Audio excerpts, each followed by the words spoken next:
Hey guys, welcome back to Community Starcraft 2.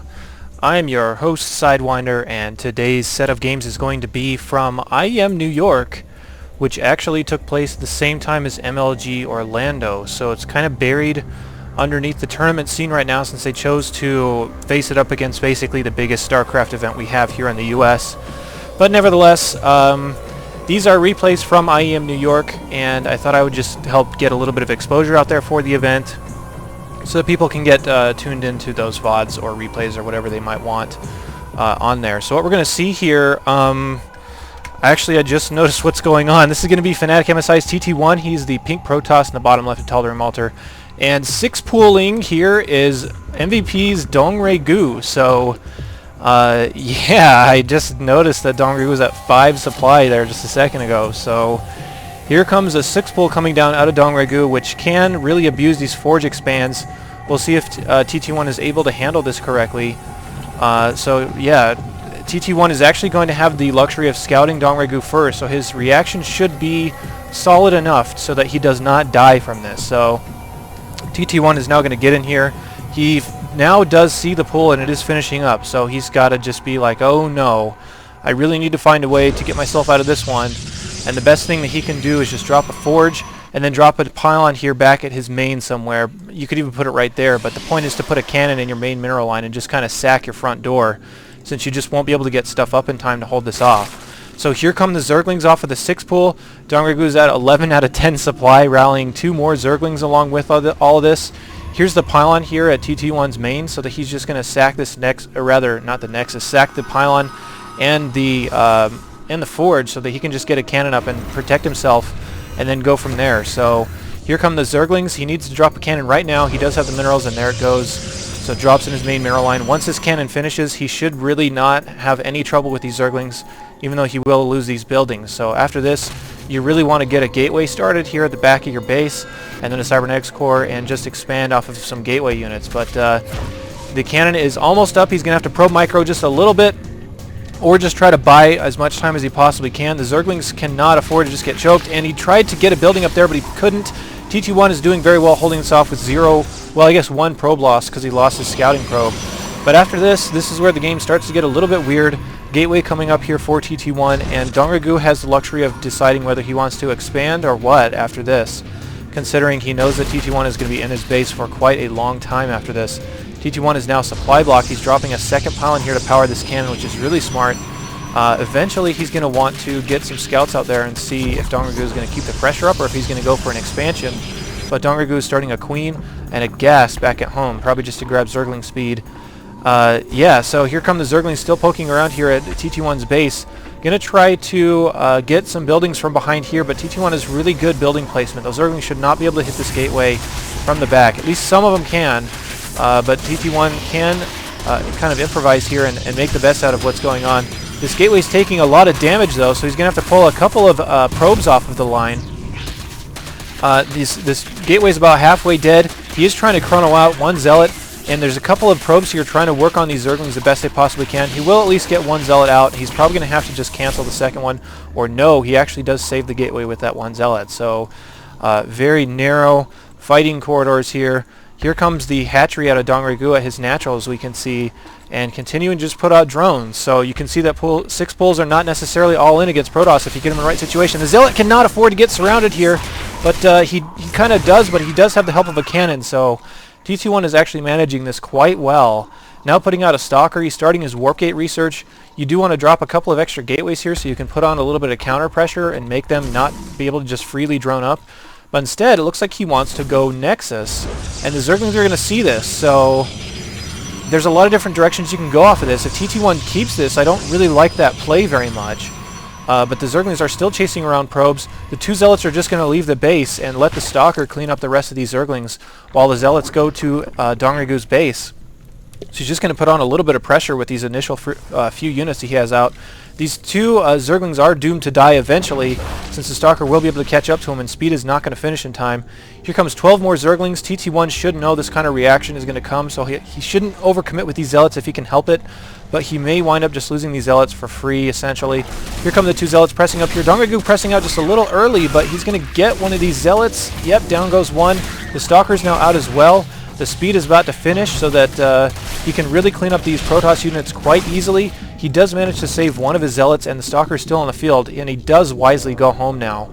After starting to set up the expansion, he's going to go Forge and 2 extra gateways, so he's finally getting to where he wants to be. But if we look at the income tab here, it shows 30 workers for TT1 down to 18 for DongRaeGu. So you can see that if you're doing a 6-pull against a smart Protoss who has the luxury of scouting you first, then they will be able to recover quite nicely. If we scan across the map, we can see the travel distance is quite large, but the Zerglings are now up at the front door. A force field is keeping the Zerglings at bay. Zerglings are going to try to knock down this front door, and DongRaeGu is continuing to rally Zerglings here. But once TT1's production gets up on these 2 extra gateways, he should be totally fine. The sentry runs out of energy, and the Zerglings are now in, surrounding the probes, taking a lot of probe losses here. Still doing okay, so this is quite surprising. The cannon is now up. There's still a cannon here in the main, so that the Zerglings can't do too much damage. They can pick at this gas a little bit, but that's not too devastating. He wants to try and lure TT1's units down here so that he can get some more Zerglings in the front door, but TT1's not falling for it. A bunch more sentries are on the way, and 2 sentries sent over there should clean up these Zerglings fairly easily. So he will want to position these so he can get help from the cannon if he absolutely needs to. And DongRaeGu knows what's going on, so he's just going to try to keep these Zerglings alive as long as possible. But TT1 is really stabilizing nicely here. As we can see, the drone count, or rather the worker count, is 35 to 25 in favor of TT1, so he has a much better economy right now. DongRaeGu has no other tech on the field as well, like roaches or banelings or whatever else you might think of. Zerglings are still running around the base, not really doing a whole lot. They didn't even kill that geyser, so TT1 is managing this very, very well. Zerglings are going to get zapped to death by these sentries eventually. They will be able to stay in for quite a while. They're looking out for the next stage of tech that TT1 is going to show, whether it's more gateways or Stargate or whatever. It's probably just going to be more gateways, considering TT1 is now starting his +1 attack. Down here at DongRaeGu's base, he is starting his lair, taking a 3rd base. You can see those rocks just explode from being poked to death, which doesn't make any sense at all, but sure, we'll go with it. One Zergling is now running around the back of TT1's mineral line, still getting a lot of advanced scouting information, but what he doesn't see is probably more important. He doesn't see any early Stargates or anything like that, so DongRaeGu can kind of jump to conclusions here. He can think that it's most likely just going to be some type of gateway stuff, considering he has a lot of gateway units out already. And here comes a bunch more gateways. It's going to be up to 8 gateways are going to be out for TT1, and he's going to have +1 attack research. This is going to be really hard for DongRaeGu to hold off, considering he does not have any other tech on the field. He won't be able to get infestors out by the time this is going to start, that's for sure. His best bet may actually be Hydralisks, but that's pretty rough to have to rely on that. No, he's going to go Spire, so Spire is now coming up for DongRaeGu. TT1 is trying to get out of his base, but he's blocked in, so he has to take down his own pylon, and he wants to be sure that he doesn't supply block himself too badly. Here comes a Robo up as well. A couple more pylons are starting so that he can continue this attack. He's going to be pressing up here, and this should be an attack. I mean, he wouldn't go on 8 gateways and just sit back at home, or at least not usually. TT1 is a goofy player in that manner, but I don't think he would make that kind of a mistake. He should just get a lot of stuff and go, especially if he knows that there's a Spire up. DongRaeGu has a lot of spine crawlers coming up here, so DongRaeGu actually may be able to hold this if TT1 decided to press out. So no, TT1 is just going to go ahead and take a 3rd instead, rather than try to be aggressive. We can see that TT1 is crushing DongRaeGu in supply right now, up by 40. DongRaeGu has to spend a lot of drones on those spine crawlers here, so you can see that the production tab shows that TT1 is still up by 5 workers. So being up by 5 workers at this stage of the game is really beneficial if you're Protoss, especially if you're threatening with this many units. So this is a weird situation right now. If TT1 attacks the front door, he's not going to win that. There's just too many spine crawlers there. The mutas are going to be out and help that out, so the mutas are going to try to just go straight into TT1's base and keep TT1 suppressed for as long as possible. This is a lot of zealots though, and if there's some way that TT1 can find to get in there, I know he does have a a robotics down. If he can get a warp prism and just elevator his units in, he'll be able to bypass those spine crawlers, but he's just going to continue to set up here. He has very little scouting information as to what's going on. He doesn't even see the expansion there. So this is all he sees. As soon as he gets to the top of that ramp, he's going to hate what he sees. There are 13 spine crawlers down here for DongRaeGu. At least there will be once these last 4 finish. And that's a lot of spine crawlers. Here comes the Guardian Shield pressing up here, and no, it looks like he just sees the one spine crawler poke at his zealot, and he's just going to go back home. He wants to see how many are actually there, so he knows how confident he can be in attacking into this. I'm not sure he should be doing this because it's a lot of zealots that are going to die for free. You can see about 5 or 6 zealots all died there, only to put one Spinecrawler at half health. That's a bad trade. DongRaeGu has another hatchery coming up here up at the top right, as we can see during all this attacking. The mutas are just going straight for TT1's base. They should be able to deny this third if they can pick off this probe, but they just go right past it. Doesn't matter. They're just going to go straight into the main. So we can see TT1 frantically trying to start more cannons here. This is a really bad situation for TT1 right now. He has hardly anything back at home. This is a ton of mutas on the field. And he's stuck out in the middle of the map. He can't attack any spine crawlers, but he's going to anyway. So he's just going to run up here. All the zealots are stuck in the back, not doing any damage at all. TT1 trying his best to break DongRaeGu right now, considering if he went back home, it would just waste too much time. He's losing a lot here, but he's still doing okay. Drones come off the line here to try and buffer some more damage. Good force fields here to hold back a bunch of the drones. Stalkers should be focus firing as hard as they can on individual spine crawlers, but he's just attack moving into this, and he actually might have enough stuff to break this. DongRaeGu has to come home with all of his mutas and try and deal with this, but this is just a lot of stalkers on the field, and TT1 just getting a couple more units warped in. TT1 should break DongRaeGu here, which is something I really like to see. I hate that 6-pool opener. I think it's really cheesy, even though it's not an all-in. But here comes the final engagement. As we can see, there should be too many stalkers here, but the mutas are actually doing quite well for themselves. No guardian shields are available, making these mutas doing even more damage. The hatchery does go down here for DongRaeGu. This is such a close fight. The overlords are getting in the way, trying to soak up a little bit of damage. There's only a few mutas left, but there's also only a few stalkers left. So it looks like the attack is actually going to be swept up by DongRaeGu, surprisingly. But now there's also some harassment going on. This zealot is trying to poke down this hatchery the best he possibly can. He won't be able to, but the amount of drones lost versus the amount of probes lost, TT1 is actually still in decent shape here. So despite me wanting DongRaeGu to die in that situation, he does not. He says, "No, sir, I shall not be dying yet."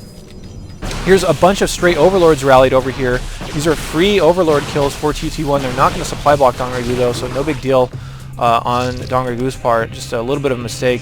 There are even a couple of overlords sitting, or rather one overlord and one zergling still sitting in TT1's base, so they can see everything that's going on. And that's funny because he's on this little perch that you can't see up unless you have vision right there. So this is a really strange game.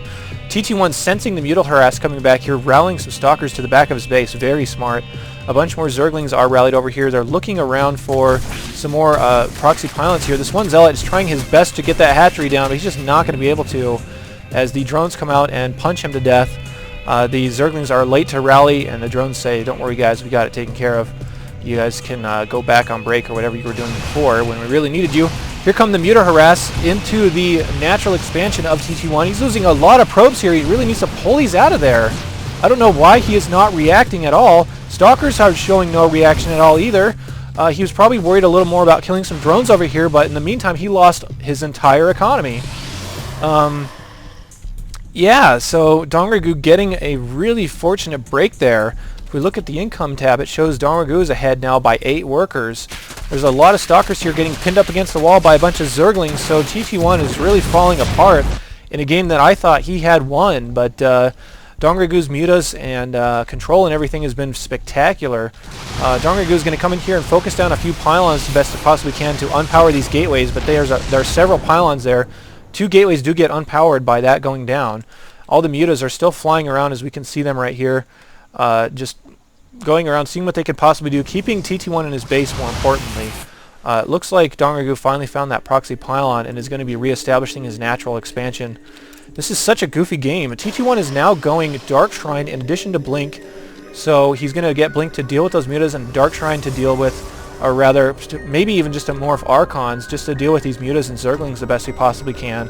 At least that would be the natural line of thinking.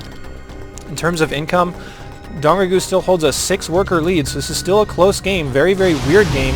Blink is not quite done yet, so these mutas are going to be able to get free damage off and get out of there without taking anything. Here comes +2 flyer attacks, and the hatchery at the natural expansion for DongRaeGu is almost done, and TT1 can see this considering he does have that observer there. So,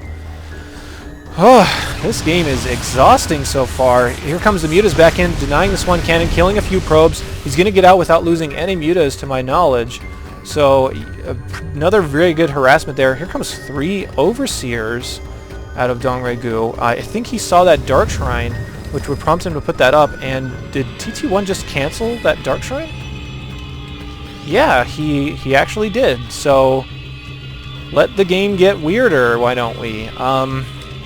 The Overseers are out, but joke's on DongRaeGu, he just spent 150 gas on something he doesn't need to spend anything on, since there will be no Dark Templar. Honestly, if I were TT1, I would have kept that Dark Shrine and just made Archons. Considering Archons will waste Mutalisks and Zerglings, especially if you can get attack upgrades on there. Here come these Blinkstalkers blinking forward, trying to deny this Overseer. Here come the Mutas back into TT1's front door. They're going to kill this cannon easily. There's only one Stalker back at home, and TT1's going to lose all of his probes. He needs to just commit to an attack right now and hope he can win. So here comes TT1 now. He's shooting at a hatchery that's not even mining. He should really go past it and try to kill actual production buildings like the Spire, for example. But he's just going to stay in here, taking a little bit of damage from the Broodlings. The Mutas, in the meanwhile, are cleaning up everything. TT1 is down to only 20 workers versus the 50 of DongRaeGu. TT1 has to be fast, has to be decisive, and he has to win this game right now. Otherwise, his opportunity is going to pass him by. All the drones come off the line. He's not blinking any of his Stalkers. He loses a Stalker and a Sentry there for free. Here come all the Mutas coming in, blinking for TT1, blinking out of the drone line, but the drones and Mutas should be able to clean this up fairly easily. Zergling's now flanked from behind. TT1 is just losing way too much stuff. We should be seeing a GG here pretty soon out of TT1, considering he just had this game unravel when he really, I was surprised that he did not win with that initial push. So it's very unfortunate. He's down to 28 supply versus the 93 now of DongRaeGu. He still has okay mining, but he's only mining off of one base now. This is really, really bad. Mutas come in here. They're going to finish off these last round of Stalkers and have free reign. There's the GG out of TT1. So what a weird, weird game to start this series off. This is a best of 5. This is the first round of IEM New York. So whoever wins this will obviously go on to, it's a 8-man playoffs there after their initial pools. So if you win this, you're essentially in the, what is that, semifinals?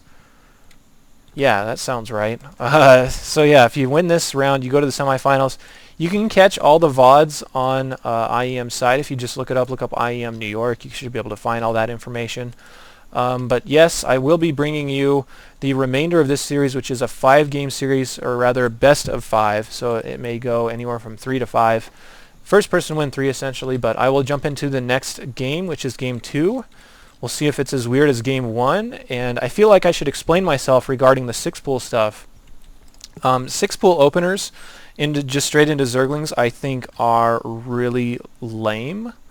I think they're boring because TT1 only really survived that because he scouted DongRaeGu first.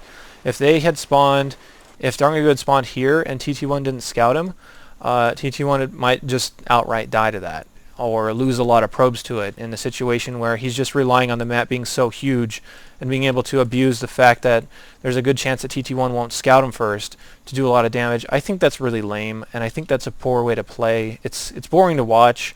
It's obviously a good way to play if you want to win, but in terms of actually better, like seeing stuff on the ladder is really irritating. I don't know. I'm just not a huge fan of it, so yeah. Anyway, I'll go straight into game 2. We'll check that out here in just a second, so stay tuned.